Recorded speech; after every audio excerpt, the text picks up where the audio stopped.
Bismillahirrahmanirrahim. Assalamualaikum warahmatullahi wabarakatuh. Waalaikumsalam warahmatullahi wabarakatuh. Alhamdulillahi rabbil alamin. Wa usalli wa usallim ala nabiyyina Muhammadin wa ala alihi wa sahbihi ajma'in. Amma ba'du.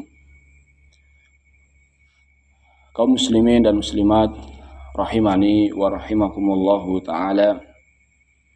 Pada kesempatan pagi yang berbahagia ini, marilah kita senantiasa bersyukur kepada Allah Azza wa Jal atas limpahan nikmat yang Allah Ta'ala berikan kepada kita, sehingga kita bisa kembali membaca hadis-hadis Nabi SAW yang dikumpulkan oleh Al-Imam Abdul Ghani Al-Maqdisi rahimahullahu ta'ala di dalam kitab beliau Umdatul Ahkam. Kita masih pada pembahasan terkait adzan. An Abi Juhaifah Wahb bin Abdillah As-Suwaiyi, dari Abu Juhaifah, namanya adalah Wahab ibn Abdillah As-Suwaiyi radhiyallahu taala anhu. Abu Juhaifah ini adalah sahabat Nabi yang dia bertemu dengan Nabi Shallallahu Alaihi Wasallam ketika dia masih kecil. Jadi dia bertemu dengan Nabi Shallallahu Alaihi Wasallam ketika dia masih kecil. Bahkan Nabi Shallallahu Alaihi Wasallam meninggal dunia, dia belum memasuki usia balik. Qala, ia berkata, Ataitun Nabiyya Shallallahu Alaihi Wasallam fi kubbatin lahu hamra min adamin. Kata Abu Juhaifah, saya mendatangi Nabi Shallallahu Alaihi Wasallam. Di saat itu Nabi Shallallahu Alaihi Wasallam sedang berada di kemah yang terbuat dari kulit. Jadi ini dalam kondisi safar, Nabi Shallallahu Alaihi Wasallam sedang beristirahat di kemah, yang dimana kemah atau tenda tersebut terbuat dari kulit. Qala, Abu Juhaifah kembali menceritakan, fakharaja Bilalun biwadu'in. Kemudian Bilal radhiyallahu taala anhu membawakan untuk Nabi Shallallahu Alaihi Wasallam air wudunya. Famin nadihin wa nailin. Ketika Nabi Shallallahu Alaihi Wasallam berwudu, ada sahabat Nabi Shallallahu Alaihi Wasallam yang mengambil bekas wudunya Nabi. Jadi bertabaruk dengan bekas wudunya Nabi Shallallahu Alaihi Wasallam, karena air wudu tersebut telah menyentuh tubuh Nabi kita Muhammad Sallallahu Alaihi Wasallam, sehingga para sahabat bertabaruk mengambil berkah dari bekas wudunya Nabi Sallallahu Alaihi Wasallam. Ada yang nadih ini langsung mengambil bekas wudunya Nabi Sallallahu Alaihi Wasallam. Ada yang nail, berarti nail itu ada yang mengambil dari orang yang mengambil bekas wudunya Nabi. Jadi yang berkesempatan ngambil langsung ngambil, yang tidak dapat jatah dia ngambil dari orang yang mengambil bekas wudunya Nabi Shallallahu Alaihi Wasallam. Jadi ada yang nadih itu mengambil langsung, ada juga yang nail, artinya adalah mengambil dari orang yang mengambil dari Nabi Shallallahu Alaihi Wasallam. Qala, Abu Juhaifah kembali menceritakan, fakharajan Nabiyyu Shallallahu Alaihi Wasallam alaihi hullatun hamra. Kemudian Nabi Shallallahu Alaihi Wasallam setelah berwudu, beliau keluar menemui para sahabatnya dengan menggunakan pakaian yang berwarna merah. Jadi khullah itu pakaian yang terdiri dari izar warida. Izar itu adalah sarung bagian bawah, sedangkan rida itu adalah untuk yang menutupi bagian atas. Jadi pakaiannya dua, ada izar, ada rida. Ini disebut dengan khullah, dan warnanya ini adalah merah. Ka'anni anduru ila bayadi saqaihi. Seakan-akan saya melihat putihnya betis Nabi kita Muhammad Sallallahu Alaihi Wasallam. Ini menunjukkan bahwasannya betis itu bukan aurat. Betis itu bukan aurat bagi laki-laki. Qala fatawaddoa. Kemudian berwudu, wa adzana Bilalun. Kemudian Bilal radhiyallahu taala anhu pun azan. Ini dalam kondisi safar, Bilal azan. Qala faja'altu atatabba'u fahu hahuna wa hahuna yaqulu yaminan wa shimala.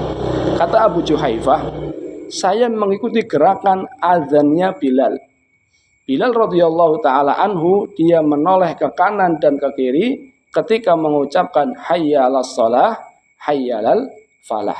Jadi kata Abu Juhaifah ketika melihat azannya Bilal, ketika sampai ke lafaz hayya 'alataini, hayya 'alas shalah, hayya 'alal falah, Bilal menoleh ke sebelah kanan dan menoleh ke sebelah kiri. Summa rukizat lahu anazah. Setelah adzan dan Nabi sudah berwudu, kemudian ada yang meletakkan anazah. Anazah itu adalah tombak. Anazah itu adalah tongkat yang bawahnya ada besinya, sehingga ditancapkan di depan Nabi Shallallahu Alaihi Wasallam.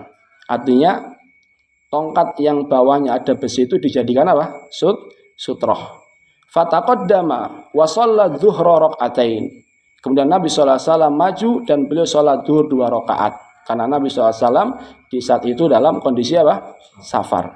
Tsumma shallal asra rakaatain. Kemudian Nabi SAW sholat asar pun 2 rakaat. Jadi beliau SAW menjamak antara sholat zuhur dan asar, dan beliau sholatnya zuhur 2 rakaat, asar juga 2 rakaat. Tsumma lam yazal yusalli rakaatain hatta raja ilal Madinah. Dan Nabi SAW senantiasa mengqashar salat sampai beliau pulang ke kota Madinah. Hadis riwayat Bukhari dan Muslim.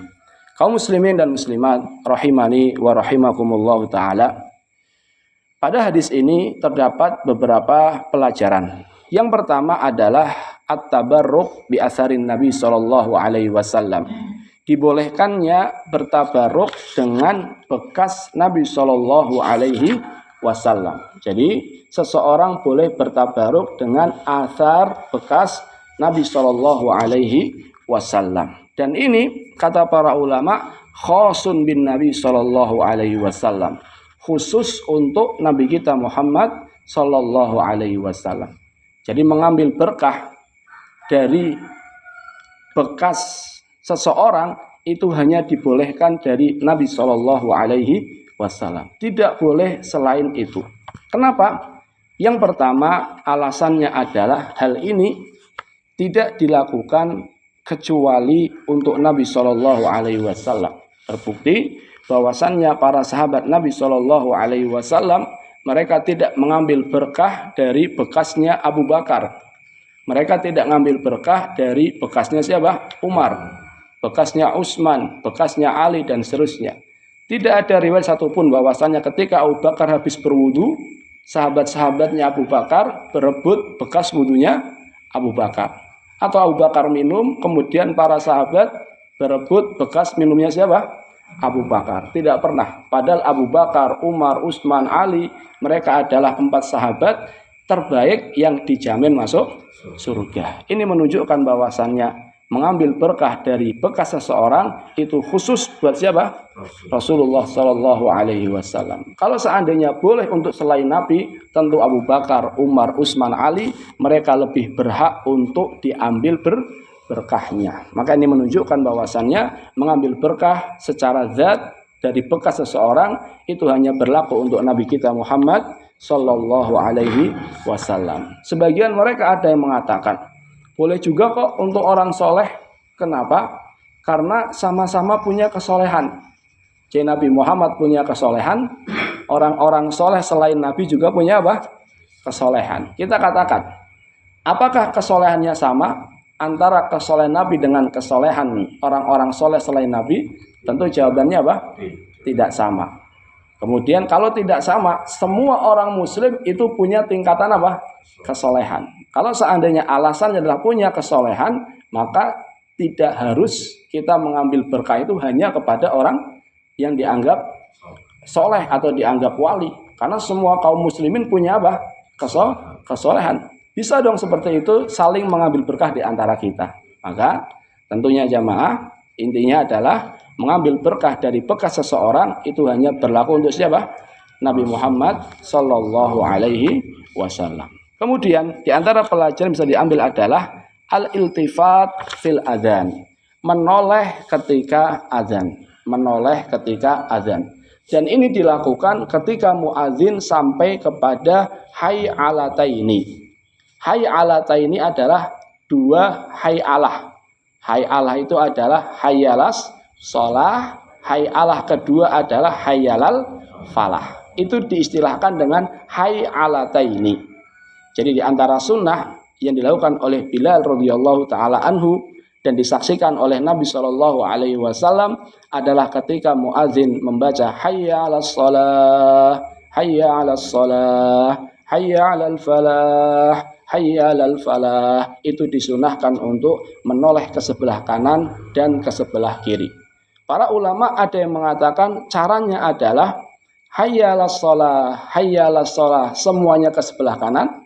Kemudian hayyalal falah, semuanya ke sebelah kiri. Ada pula yang mengatakan hayyalas shalah ke sebelah kanan, hayyalas shalah kedua ke sebelah kiri. Hayyalal falah pertama ke sebelah kanan, hayyalal falah kedua ke sebelah kiri. Wallahu alam, kata para ulama, dua-duanya dibolehkan. Jadi mau hayyalas shalah dua-duanya ke kanan boleh, hayyalal falah dua-duanya ke kiri boleh, atau hayyalas shalah ke kanan, hayyalas shalah ke kiri, hayyalal falah ke kanan, hayyalal falah ke kiri. Dua-duanya boleh. Ada yang mengatakan, Ustaz, kalau zaman sekarang masih disunahkan nggak Ustaz? Kalau dulu kan itu dianjurkan karena agar suara itu sampai, agar suara itu akan semakin jauh. Jadi bagian kanan, bagian kiri mereka juga sampai kepada mereka suara azan. Kalau zaman sekarang kan sudah ada Sudah ada speaker Ustaz. Apakah masih disunahkan? Maka jawabannya adalah masih. Jadi walaupun zaman sekarang sudah ada speaker, tetap disunahkan. Namun usahakan mic-nya itu tetap mendekati mulutnya. Jangan sampai ketika hayyalal falah kemudian mic-nya tidak didekatkan sehingga suaranya malah tidak sampai. Padahal kan tujuannya awal agar suara itu semakin semakin jauh. Jadi tetap disunahkan, namun tetap agar mic itu dipastikan dekat dengan mulut muadzin. Ini poin yang kedua. Poin yang ketiga yang bisa kita ambil dari hadis ini adalah istihbabu wad'i as-sutrah. Disunahkannya untuk meletakkan sutroh bagi orang yang sholat. Apa hikmahnya? Hikmahnya adalah menghalangi seseorang yang lewat di depan dia. Jadi hikmah dari sutroh adalah menghalangi seseorang yang ingin lewat depan dia. Dan hikmah yang kedua adalah bisa menghalangi atau menjadikan matanya lebih fokus ke tempat sujud. Jadi dia lebih fokus ke tempat yang antara dia dengan sutroh. Ini hikmahnya. Dan Nabi SAW bersabda, idza shalla ahadukum falyusalli ilal sutroh. Apabila salah seorang di antara kalian sholat, maka sholatlah menghadap sutroh. Wal yadnu minha, hendaknya dia mendekatkan dirinya ke sutroh. Dan ini dilakukan oleh para sahabat Nabi SAW. Setelah mereka sholat, maka mereka segera bertebaran mencari sutroh. Jadi ada yang menjadikan tiang sebagai sutroh, ada yang menjadikan sahabat lain sebagai sutroh. Dan sutroh ini jamaah disunahkan bagi imam dan orang yang sholat sendirian. Jadi disunahkan bagi imam dan orang yang sholat sendirian. Kalau makmum sutrohnya siapa? Imam. Jadi kalau jenengan lewat depannya makmum itu boleh enggak? Boleh. Jadi contohnya jenengan di shaf pertama kemudian batal, maka jangan ragu untuk keluar dari masjid walaupun harus melewati orang yang sholat. Karena sutroh bagi makmum itu adalah sutrohnya imam. Ini poin yang ketiga. Poin yang keempat yang bisa kita ambil dari hadis ini adalah disyariatkannya azan walaupun dalam kondisi safar. Jadi ketika seorang safar, dia rombongan, maka tetap disyariatkan bagi mereka untuk azan.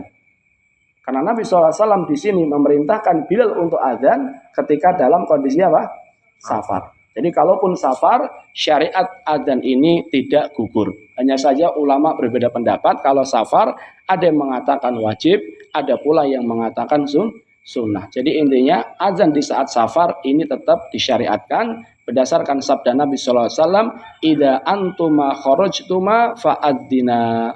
apabila kalian berdua keluar untuk safar, maka tetap azanlah. Dan di sini juga ada dalil dipraktekkan oleh Bilal radhiyallahu taala anhu. Wallahu taala alam bisawab. Terima kasih atas perhatiannya, semoga bermanfaat. Kita tutup dengan doa kafaratul majlis. Subhanakallahumma bihamdika asyhadu an la ilaha illa anta astaghfiruka wa atubu ilaik. Assalamualaikum warahmatullahi wabarakatuh. Waalaikumsalam warahmatullahi wabarakatuh.